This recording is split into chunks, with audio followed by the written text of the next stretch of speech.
Assalamualaikum warahmatullahi taala wabarakatuh. Selamat sejahtera. Tuan-tuan, tolong share, tolong like, tolong subscribe.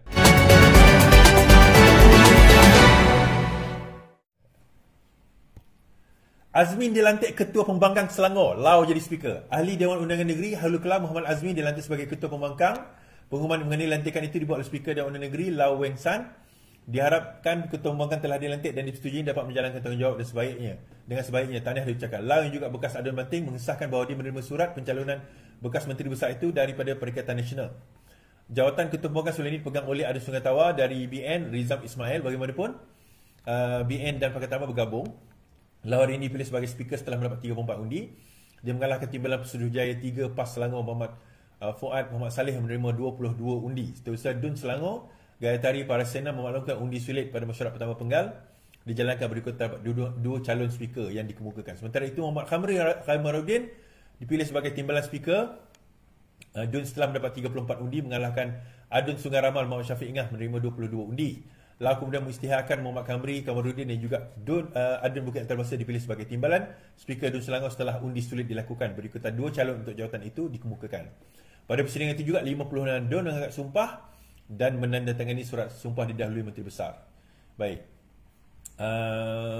Ada yang persoalkan itu daripada segi Selangor itu sendiri, kalau kita lihat kenapa lambat dan sebagainya, macam saya sebut dari tempoh hari bahawa Sultan Selangor gering. Itu antara sebab kenapa lambat. So sekarang ni kenapa perlu ada undian? Kenapa PAS pula hantar wakil? Kenapa PAS pula hantar calon untuk jadi speaker? Untuk jadi speaker ni sesiapa boleh hantar calon. Kalau sekiranya lebih daripada 2 calon, maka undian hendaklah dilakukan. Kalau ikut perlembagaan dan peraturan mesyuarat, maka undian dah dilakukan. So undian dilakukan, so kita tengok dua speaker itu, Lau dan juga Kamri, Adun Bukit Antarabangsa telah dilantik masing-masing menjadi speaker dan juga timbalan speaker Dewan Undangan Negeri Selangor. Baik, yang menariknya saya bukan nak bahas itu. Yang menariknya saya tak nak bahaskan tentang Azmin sebagai Ketua Pembangkang ni, tuan-tuan. Dia pernah duduk di situ sebagai Menteri Besar yang tidak diredai sebenarnya. Yang tidak diredai. Kenapa tidak diredai? Sebenarnya langkah kajang itu bukan untuk Azmin. Langkah kajang itu untuk Anwar Ibrahim dan juga Wan Azizah pada waktu itu. Kita pun tahu ceritanya lah. Saya tak nak cerita panjang-panjang mengenai tersebut. So akhirnya dia sailang. Dia diangkat jadi Menteri Besar. Okay, tak apa. Kita jalan je kan. Yang penting bila kita jalan tu, kita sebab kita nak negeri kita ni jalan, negeri Selangor ni jalan, kita kata. Pemerintahan dia berjalan. So malah nak panjang-panjang cerita, dia jadi Menteri Besar pada waktu itu. Akhirnya berlaku pengkhianatan, kita pun tahu. Sekarang ini ditakdirkan dia telah menjadi Ketua Pembangkang di negeri Selangor itu sendiri. Hasil yang dia lakukan sebelum ini, dia jadi Menteri Besar, sekarang ini dia jadi Ketua Pembangkang. Kita tengok level dia macam ni, tuan-tuan. Cita-cita Azmin ni tinggi. Siapa yang tak tahu, Azmin ni dia dulu sebenarnya cita-citanya adalah untuk nak menjadi bukan setakat Menteri Besar, Perdana Menteri Malaysia. The reason kenapa dia khianat pada tahun 2020, dia setuju untuk khianat pada tahun 2020, tidak lain tidak bukan adalah untuk nak jadi Perdana, paling kurang timbalan, lepas tu dia akan jadi Perdana Menteri.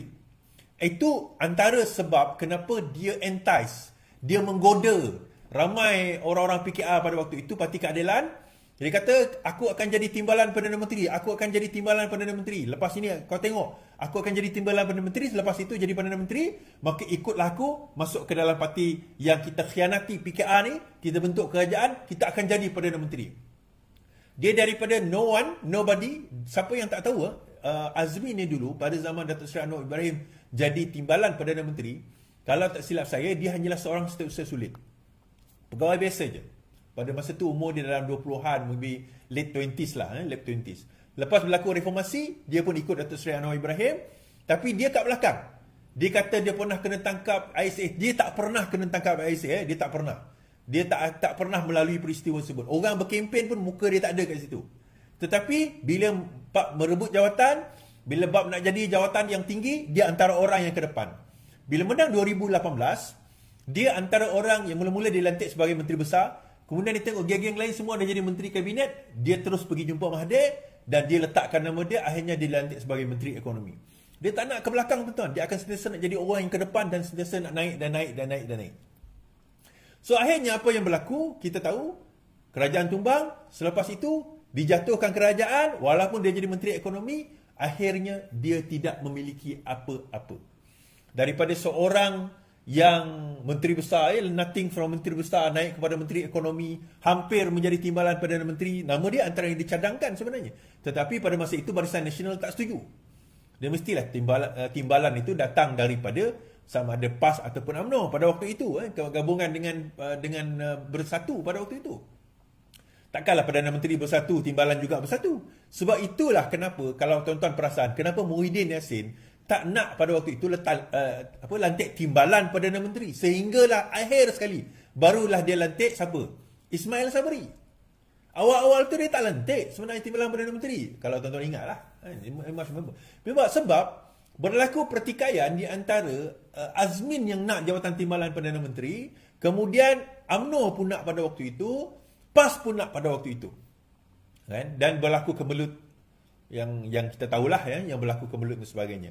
But point is, dia dah berada di satu kedudukan yang tinggi.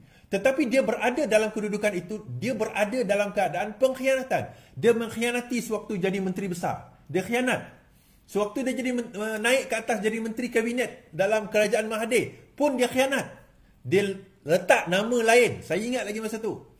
Masa dia naik dan jatuh kerajaan, jadi menteri ekonomi sekali lagi, pun atas sebab dia khianat. Kan atas sebab dia khianat, dia bukan menteri ekonomi, dia tukar jawatan pada masa itu. Khianat. Selepas itu, lepas dia khianat, dia masuk bertanding, dia kalah. Dia bertanding, dia dun. Okey, dia menang. Akhirnya, Tuhan letak dia dekat situ sebagai ketua pembangkang. Ini simbol. Simbol apa tuan-tuan? Tengoklah ketua pembangkang Selangor, itulah simbol kepada pengkhianatan. Tuan-tuan tengok muka dia hari-hari nanti, dalam Dewan Undangan Negeri Selangor, simbol kepada pengkhianatan. Kan? Orang Hulu Kelang yang undi dia, hadaplah. Tapi itulah dia, simbol kepada pengkhianatan. Muka itu yang akan menjadi simbol kepada pengkhianatan. Jadi, kita kena faham, benda ini yang akan, kalau kita tak bendung daripada awal, sebagaimana yang saya perjuangkan dahulu, kita perjuangkan lama benda ni, menentang pengkhianat dan pengkhianatan ni, kita telah berjuang lama.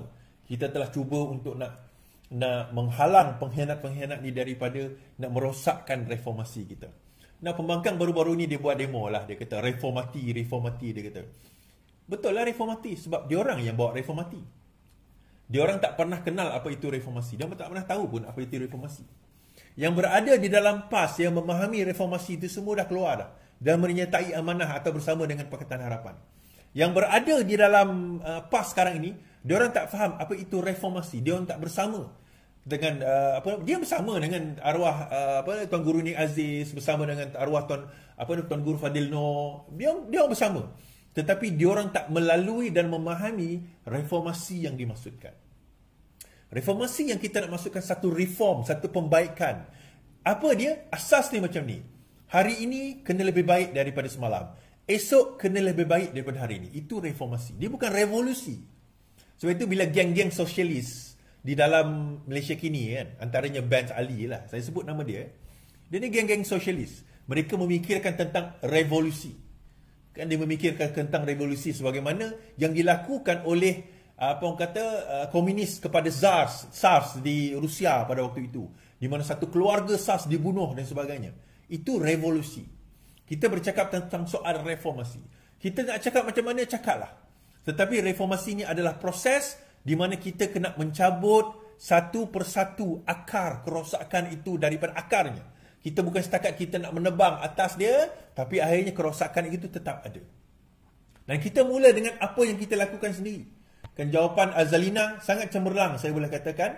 Bagaimana Azalina sendiri mengatakan bahawa itu semua terpulang kepada budi bicara. Ini K. Zahid lah. K. Zahid. Azalina bercakap tentang budi bicara. Dalam perlembagaan, ada dua sahaja entiti yang ada perkataan budi bicara menurut Azalina. Yang satu, yang di Pertuan Agong. Ada lebih kurang 4 atau 5 artikel di dalam perlembagaan menyebut budi bicara yang di Pertuan Agong. Dalam bahasa Inggeris, budi bicara ni discretion.